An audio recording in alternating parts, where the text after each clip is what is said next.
Harish Rao Chicago వెళ్లి phone tapping నిందితుడు ప్రభాకర్ రావును కలిశారన్నారు మంత్రి కోమటిరెడ్డి వెంకటరెడ్డి. మే 26వ తేదీన హరీష్ రావును కేసీఆర్ అమెరికా పంపించారన్నారు. నిన్న పొద్దున్నే హరీష్ రావు హైదరాబాద్లో దిగాడన్నారు. చికాగోలో ప్రభాకర్ రావుతో మాట్లాడి తెలంగాణ తిరిగి రావద్దని చెప్పాడన్నారు. హరీష్ రావు వెళ్లిన ఫ్లైట్ వివరాలు కూడా వెల్లడించారు కోమటిరెడ్డి.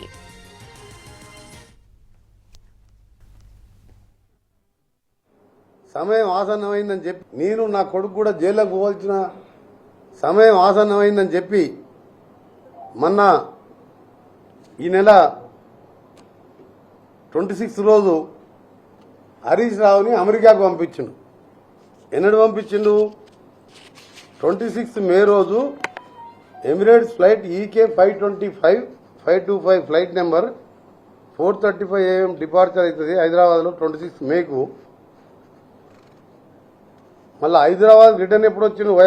వయా ముంబైకి వెళ్ళి నిన్న పొద్దున 7:30 AM నిన్న హైదరాబాద్లో దిగిండు. చికాగో పక్కకు అక్కడనో కొలరాడో చికాగో అక్కడకంటే తిరుగుతున్న దొంగ, టెలిఫోన్ దొంగ, మన ట్యాపింగ్ దొంగ ప్రభాకర్ రావు. ఆయన దగ్గర పంపించి ప్రభాకర్ రావు దగ్గర నువ్వు రావద్దని ఎట్లా చెప్పిస్తావు? పిలిపి నీ మంచిగా కదా, ఎక్స్టెన్షన్ ఇచ్చిన కదా, పిలిపించి తప్పైతే తప్పు చేసినా ఒప్పుకోమని చెప్పండి. ఈరోజు కాకుండా రేపు ప్రభుత్వం ఏర్పడిన తర్వాత కేంద్రం మీద ఒత్తిడి తీసుకొస్తాం, మేము రెడ్ కార్నర్ నోటీస్ ఇస్తాం, పట్టుకొస్తాం. కానీ హరీష్ రావు పోయి ఆయన రావద్దని చెప్పడం ఏంది? పోయే ముందు ఎవరికైనా తెలుసా? ఆయన ప్రభాకర్ రావుని కలిసిన సంగతి చెప్తున్నా. కొలరాడోలో కలిసిండు, చికాగోలో కలిసిండు, కలిసిన ప్లేస్ చెప్తున్నా. అక్కడ మాకు అమెరికాలో మన తెలంగాణలో కాంగ్రెస్ పార్టీ వాళ్ళు కేసీఆర్ అంటే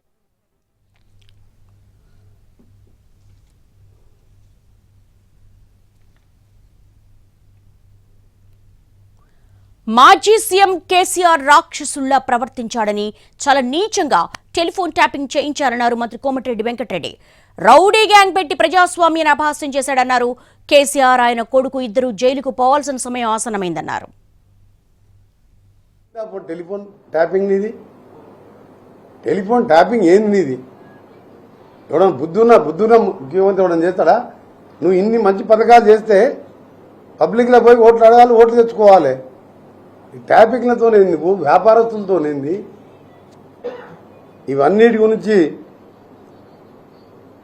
మొత్తం ఎందుకంటే ఇక ఫైనల్గా అందరు ఇరుక్కున్నారు. ఇక లాభం లేదు.